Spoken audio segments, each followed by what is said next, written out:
Praise the lord. మన ప్రభువును రక్షకుడునైనటువంటి యేసుక్రీస్తు నామమున మీకు శుభాలు తెలియజేస్తూ ఉన్నాం. ఈరోజు దేవుని యొక్క వాక్యము సామెతల గ్రంథము 28వ అధ్యాయము 20వ వచనం. నమ్మకమైన వారికి దీవెనలు మెండుగా కలుగును. ప్రియమైనటువంటి సహోదరి సహోదరుడా, దేవుని యందు మనము కలిగి ఉండేటువంటి నమ్మకం మాత్రమే కాదు, కానీ దేవుని విషయంలో దేవుడు మనల్ని పరిశీలించుచున్నటువంటి విషయాల్లో అన్ని విషయాల్లోనూ నమ్మకమైనటువంటి వారిగా మనము నిలబడేటువంటి వారిగా ఉండాలి.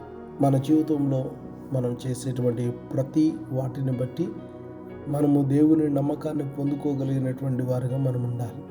మోషేకు బాధ్యతను అప్పగించినప్పుడు మోషే పరిచర్యలో కొనసాగుతున్న సమయాల్లో దేవుడు ఆయన్ను గూర్చి సాక్ష్యం ఇచ్చినటువంటి మాట, మోషే నా ఇల్లంతటిలోనూ నమ్మకమైన వాడని.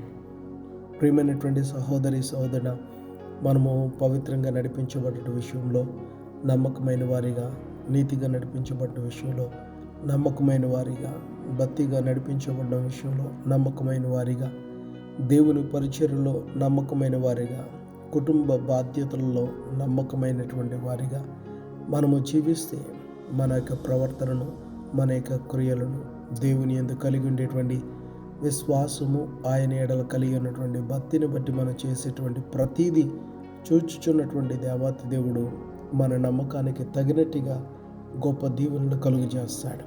అవి ఉన్నతమైనవని దేవుని యొక్క వాక్యం తెలియజేస్తుంది. అనేకమైనటువంటి దీవెనలు పొందుకునేటువంటి వారు ఎవరంటే నమ్మకమైనటువంటి వారు. దేశంలో నమ్మకమైన వారు ఉన్నారని ఆయన చూస్తున్న సమయాల్లో మనము ఆయన దృష్టికి నమ్మకమైన వారిగా కనబడినట్లు దైవ సన్నిధిలో, అదే రీతిగా అనుదినము వాక్య ధ్యానంలో మన జీవితాన్ని పవిత్రంగాను యథార్థంగాను నడిపించుకుందాం. ఈనాటి దినాల్లో అనేకులు మనుషులను మోసం చేసేవారిగా, ఒకరినొకరు మోసపరుచుకునే వారిగా, తమ్మును మోసపరుచుకునే వారిగా ఉన్నారు.